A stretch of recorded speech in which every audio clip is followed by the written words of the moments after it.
Well, thank you, Prime Minister, first of all, and thanks to the people of Hungary for welcoming me. This is a beautiful city, a city that I've been to once before on a personal trip probably 5 or 6 years ago. And I remember the first time that I came to this beautiful country, my wife was about 20 weeks pregnant with our second child. And now we've come back to Budapest, and my wife is 20 weeks pregnant with our fourth child. So there's an interesting way in which our trips to Hungary have rhymed. I also want to thank the President of the United States, who of course is a dear friend of Prime Minister Orban and a very strident supporter of Prime Minister Orban, because together the President of the United States and the Prime Minister of Hungary have been able to do amazing things. And we're here because we want to celebrate those amazing things. We want to build upon those amazing things. And of course, I want to help as much as I possibly can the Prime Minister as he faces this election season, which I believe is happening in just about a week, the election to elect the next Prime Minister of Hungary. Now, I don't expect, of course, the people of Hungary to listen to the Vice President of the United States. That's not primarily why I'm here.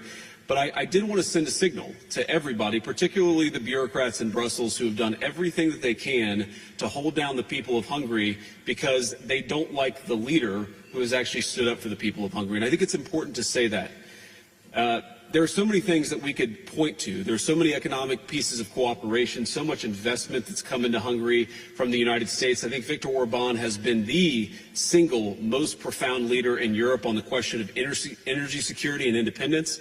It is funny to watch prime ministers and leaders in some of the Western European capitals talk about the energy crisis when, frankly, they should have been following the policies of Viktor Orban in Hungary. And if they had, the energy crisis that they're experiencing would be a lot less bad, because what's going on in Hungary right now is that while, yes, energy prices are elevated, they're far less elevated here than they are almost anywhere else in Europe. And that's because of the leadership of the man who's standing next to me. And I think that leadership can provide a model to the continent.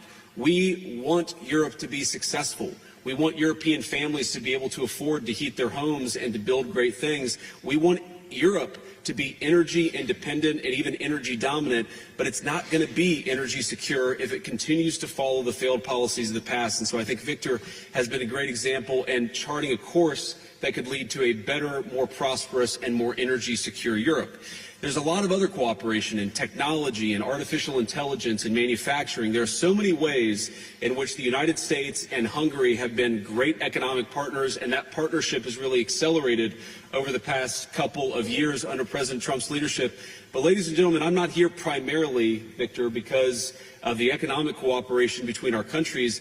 I'm here because of the moral cooperation between our two countries, because what the United States and Hungary together represent under Viktor's leadership and under President Trump's leadership is the defense of Western civilization, the defense of the idea that children should be able to go to school and get educated and not indoctrinated, the defense of the idea that European and American families should be able to transport themselves and be able to afford to heat and cool their homes, the defense of the idea that we are founded on a certain Christian civilization and Christian values that animate everything from freedom of speech to rule of law to respect for minority rights and protection of the vulnerable. There is so much that unites the United States and Hungary, and unfortunately, there have been too few people who have been willing to stand up for the values of Western civilization. Viktor Orban is the rare exception that has unfortunately proved the rule. That's one of the reasons why I'm here. I'm here because Viktor is a statesman, and we have seen so much talk in European capitals about the need to end the war in Russia and Ukraine, and we certainly agree with it. The war would have never started under if President Trump had been president 4 years ago, but now that it has started, probably the two leaders who have done the most to actually end that destructive conflict have been Donald J. Trump and Viktor Orban in Hungary, and they've done it through diplomacy, through talking to people, through trying to understand what the Ukrainians and the Russians need to end the war. We're going to continue to participate in that process, but I think that it is a testament to the people of Hungary that you're a country of 10 million people, but I'm telling you, I've sat in all the rooms and I've been on all the phone calls. Your leadership has been a far, far more important and constructive partner for peace than almost anyone anywhere else in the world, and that is a great testament, I think, to the wisdom and the courage of the people of Hungary. And then finally, I just want to say something, one final observation about this election.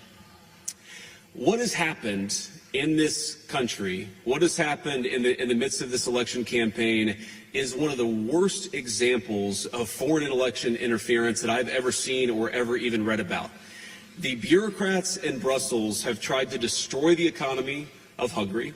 They have tried to make Hungary less energy independent. They have tried to drive up costs for Hungarian consumers, and they've done it all because they hate this guy. But I think that what the people of Hungary, what I would encourage them to do is ask themselves the question, not who's pro or anti-Europe, not who's pro or anti the United States of America, but who is pro-you, who is pro the people of Hungary.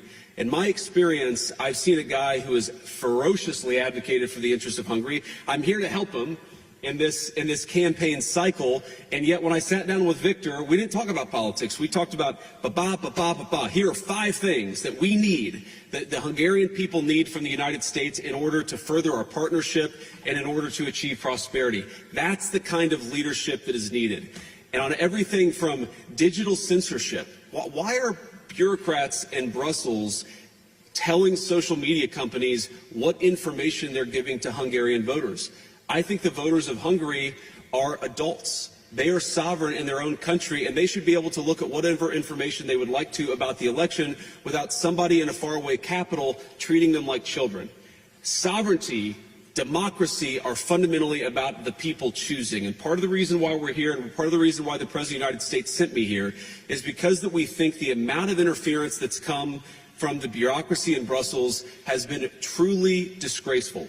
I won't tell the people of Hungary how to vote. I would encourage the bureaucrats in Brussels to do the exact same thing. So, Viktor, thank you, and it's good to see you.